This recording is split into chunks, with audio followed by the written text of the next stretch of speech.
Now, KDKA exclusive. Sunday marked the 5th anniversary of the Sago mine disaster. 12 miners were killed in the explosion. 1 survived. The fact that Randal McCloy is alive today is nothing short of a miracle. Years after the deadly blast, he continues to defy the expectations of doctors and live a normal life. Stacey Smith recently sat down with 2 of those doctors. He's here now with the story. Stacey. Ken, defying the expectations may be an understatement. In fact, the doctors who treated him don't hesitate to use the word miracle. Randal McCloy was about as close to death as you are ever going to be and still be alive.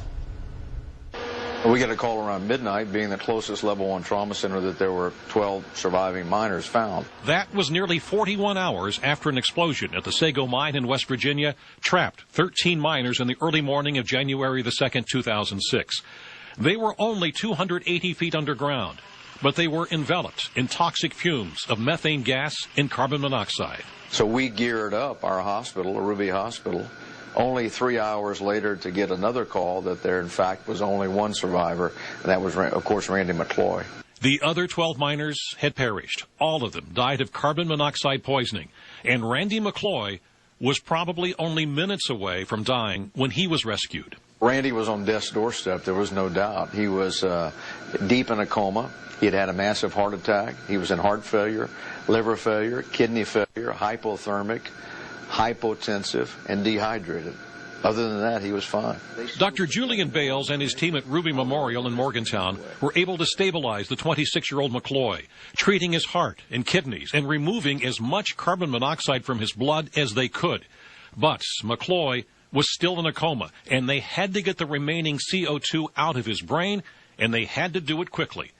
But even if they did, there were no guarantees. We always in neurological medicine worry about saving the patient, but them not having a normal brain. And sometimes the families at the end are disappointed because someone may live as a vegetable forever.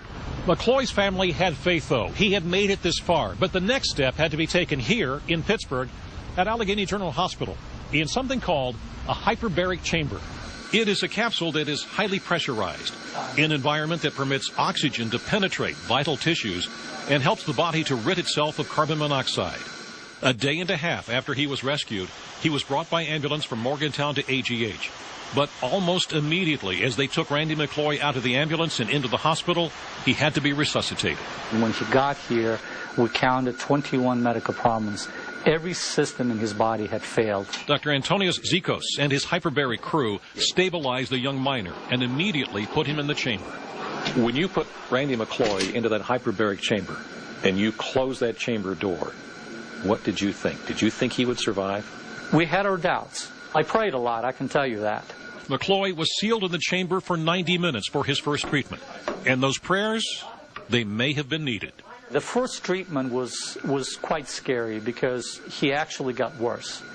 His pulmonary edema, the fluid in his lungs, became centralized and required a lot of oxygen. But the second treatment got a little bit better, and the third treatment was marvelous. It was almost a miracle. So after the third treatment, we had a dramatic improvement in every organ function. The miracle was taking hold. Within 24 hours, Randal McCloy's fortunes had changed dramatically.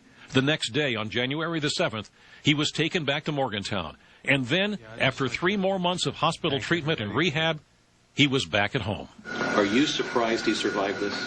Yes, I am. We know from the literature, if somebody has a cardiac arrest with carbon monoxide poisoning, the mortality rate is 100%. No one survives. Randy looked absolutely on death's doorstep, and he is the longest known survivor of this sort of exposure to carbon monoxide and methane poisoning. So in a way, I'm very surprised. Our backs were against the wall, as was his. But sometimes miracles do happen. Again, there is no medication, no pill or shot that can reverse the effects of carbon monoxide poisoning. But besides the hyperbaric chamber, Dr. Bales is giving a lot of credit to something else for Randal McCloy's recovery, and it is something that perhaps your doctor has recommended that you take: omega-3 fatty acid or fish oil.